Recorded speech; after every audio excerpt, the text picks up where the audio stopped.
அவருக்கு அஞ்சலி செலுத்திவிட்டு செல்கிறோம். வேற எதுவும் கேட்கணும்னா கேளுங்க. எல்லாமே நிறைய இடத்துல பேசிட்டீங்க. இருந்தாலும் ஒரே ஒரு இது, பாமக சம்பந்தமா அன்புமணி நீக்கப்பட்டது சம்பந்தமா உட்கட்சி பூசலாம் இருந்தாலுமே நீங்க அதை எப்படி பாக்குறீங்க? பெரியவர் டாக்டர் ராமதாஸ் அவர்களும் அன்பு நண்பர் அன்புமணி ராமதாஸ் அவர்களும் ஒன்றாக இருந்து வன்னிய சமுதாய மக்களுக்காக அவர்கள் தொடர்ந்து பாடுபட வேண்டும் என்பதுதான் தனிப்பட்ட முறையிலும் அம்மா மக்கள் முன்னேற்ற கழகத்தின் சார்பிலும் நான் தெரிவித்துக் கொள்கிறேன். எந்த கருத்து வேறுபாடு இல்ல, டிடிவி தினகரனோட எனக்கு எந்த கருத்து வேறுபாடு இல்ல, ஓபிஎஸ் சந்தித்து பேச தயார்னு சொல்லி நயினா நாகேந்திரன் சொல்லியிருக்காரு.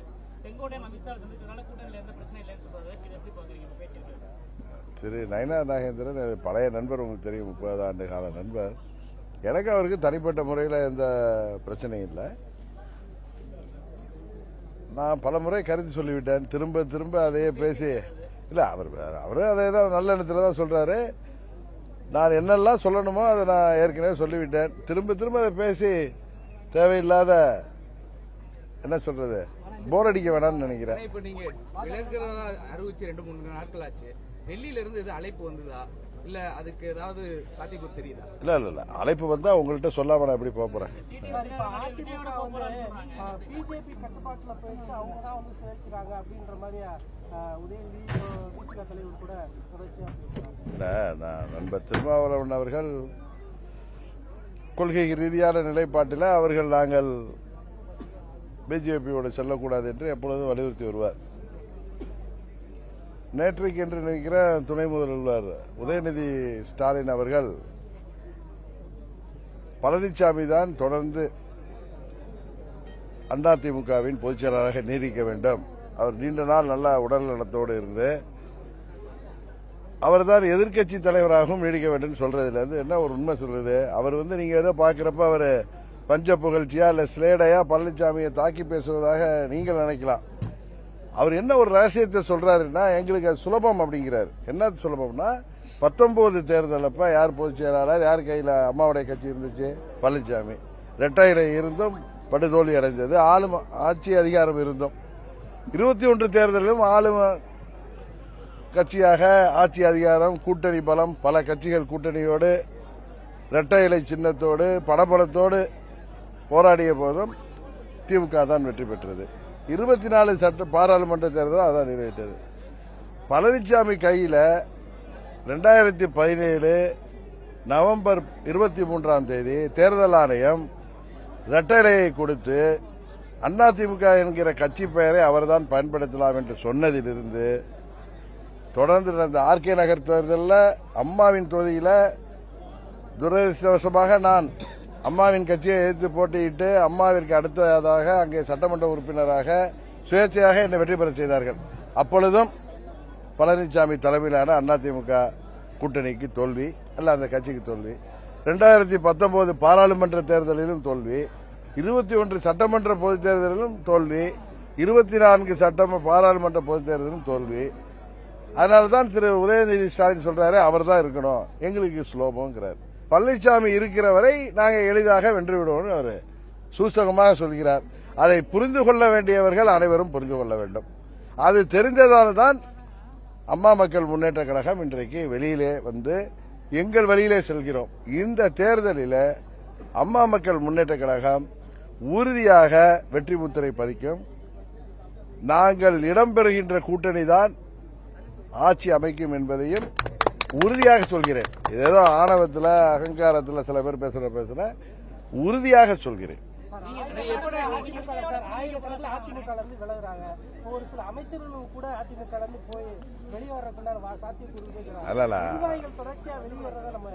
நான் ஒன்னே ஒன்று சொல்லுவேங்க, அம்மாவின் தொண்டையாக ஒன்று சொல்வது, அங்கு உள்ளவர்கள் இன்னும் தூங்கிக் கொண்டிருந்தால் 26 சட்டமன்ற பொதுத் தேர்தல் அவர்கள் தோல்விக்கு பிறகு நாங்கள் தான் அவர்களை கை கொடுக்க வேண்டும். இதுதான் யதார்த்தம், இதுதான் உண்மை.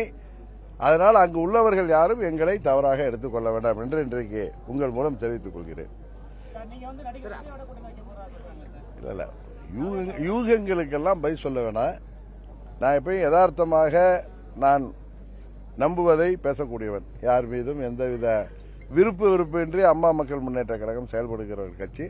யாரை பார்த்தும் எங்களுக்கு பொறாமை இல்லை. இன்றைக்கு ஒருவரை அண்ணன் தம்பி என்று சொல்வது கட்சி ஆரம்பிக்கும் பொழுது அதற்கு பிறகு அவர்களை ரோட்டில் நின்றுட்டு மானாங்கண்ணிக்கு, எங்கள் ஊரில் சொல்லுவாங்க, மானாங்கண்ணிக்கு திட்டுவதெல்லாம் எங்களுக்கு தெரியாது. எங்களை விமர்சிப்பவர்களுக்கு பதில் விமர்சனம் சொல்லுவோம். மற்றபடி யாரை பார்த்தும் எங்களுக்கு பொறாமை கிடையாது. விஜய் அவர்களை பார்த்து அந்த கருத்தை தான் நான் சொன்னேன். அவர் ஜனநாயக நாட்டில் யாருக்கு உரிமை இருக்கிறது. அது ஒரு மிகவும் ஒரு பாப்புலரான ஒரு நடிகர். அவர் உச்சத்தில் இருக்கும் பொழுதே அரசியலுக்கு வந்திருக்கிறார். அதனால் மக்கள் மத்தியில் அதனால் ஏற்படுகின்ற தாக்கம் தேர்தலில் ஏற்படும். எல்லா கட்சிகளையும் பாதிக்கும் தான் சொன்னேன். எல்லா கட்சினா எங்களையும் சேர்த்து தான். 2006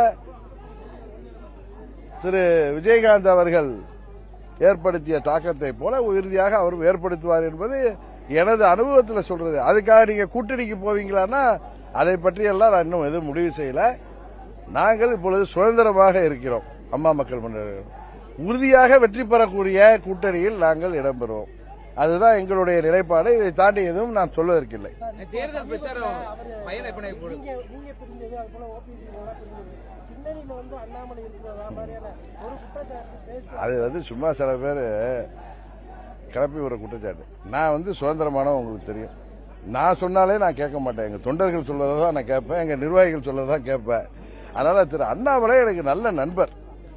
நாங்கள் அரசியல் ரீதியாக அவர் பாரதிய ஜனதா கட்சியின் தலைவராக இருந்த பொழுது நான் தேர்தல் நேரத்தில் பழகி நாங்கள் நண்பர்களானோம். ஆனால் இன்றைக்கு அரசியல் எல்லாம் தாண்டி அவர் நல்ல நண்பர். ஏன்னா அவருடைய குணாதிசயம் என்னுடைய குணாதிசயம் ஒத்துப்போகுது. இதை தாண்டி நீங்கள் யாராவது ஏதாவது நினைச்சீங்கன்னா அது உண்மை இல்லை. அவர் நான் சொல்லியும் கேட்க மாட்டார்.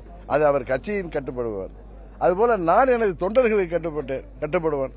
அவர் சொன்னாலும் எங்கள் நன்மைக்காக தான் நாங்கள் எதையும் செய்வோமே தவிர அவர் என்ன யாராவது இன்ஃபுளுன்ஸ் பண்ண முடியுமா? அதுவே எனக்கு வருத்தம் அளிக்கிறது. என்னை ஒருவர் தூண்டுகிறார் என்று சொல்வதே வருத்தம் அளிக்கிறது. அது நண்பர் அண்ணாமலை அதை போட்டு செய்யவும் மாட்டார். திரும்ப சொல்லிட்டேன். இல்ல அவர் மூத்த அதிமுக நிர்வாகி. எனக்கு ரொம்ப நான் மிகவும் மதிக்கக்கூடியவர். அவர் நாங்கள் வேற்று அணியில் இருந்தாலும் அவரும் எங்களுக்கு எந்த பிரச்சனையும் இல்லை. இன்னும் சொல்ல போனா அங்க ஒரு எடப்பாடியை தவிர எங்களுக்கு யார்கிட்டையும் பிரச்சனை இல்லை. அவருக்கு எங்கள் ஆதரவு உண்டு. இன்றைக்கு கூட எங்கள் கழக துணை பொதுச் செயலாளர் சண்முகவேல் தலைமையில் எங்கள் நிர்வாகிகள்லாம் அவரை போய் சந்திக்கிறாங்க. அவருக்கு ஆதரித்தார். ஏன்னா அவருடைய முயற்சி அவர் ஒன்றும் ரெட்டையில எனக்கு கொடுங்க, நான் பொதுச் செயலாளர் ஆகணும், நான் தான் முதலமைச்சர்லாம் அவர் தெருவுக்கு தெரு போய் கூவலை.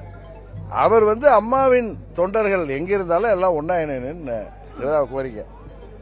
பல முறை சட்டமன்ற உறுப்பினராக பல முறை அமைச்சராக இருந்தவர்.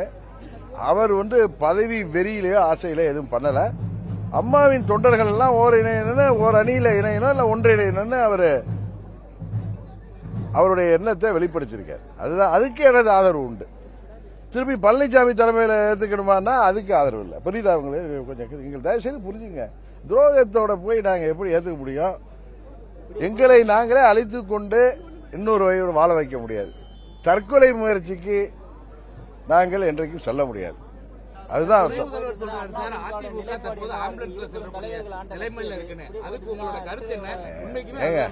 இல்ல நான் உடனே அவர் உதயநிதி ஸ்டாலினை சப்போர்ட் பண்றேன், உடனே திமுகவுக்கு கூட்டணிக்கு போறேன்னு நினைக்காதீங்க. அவர் சொன்ன கருத்து அதிமுக நான் பார்த்தது ஃபுல்லாலாம் பார்க்கல. நான் பார்த்தது ஏதோ ஊடகத்தில் வந்தது. அதிமுக பழனிசாமி தான் தலைமையில தான் இருக்கணும். அவர் நல்லா 100 ஆண்டு வாழணும். அவர் இருந்தாதான் எங்களுக்கு நல்லது. அவர் எதிர்கட்சி தலைவராக இருக்கணுங்கிறார்னா நாங்கள் ஆளுங்கட்சியாக வருவதற்கு பழனிசாமி தலைமையில அதிமுக இருந்தால்தான், இரட்டையிலை அவர் கையில பிடித்துக் கொண்டு தெரிந்தால்தான் நாங்கள் சுலபமாக வெற்றி பெற முடியும் என்று சொல்கிறார். இது இது உண்மை, இது உண்மை, இது யதார்த்தம். இதை புரிந்து கொள்ள வேண்டியவர்கள் புரிந்து கொள்ள வேண்டும். அரசியல் தேர்தல் பிரச்சாரத்துக்காக மேற்கொள்ள போறீங்களா? இப்ப நான் ஒவ்வொரு தொகுதியாக சென்று கட்சி நிர்வாகிகள் செஞ்சு வர அதுக்கப்புறம்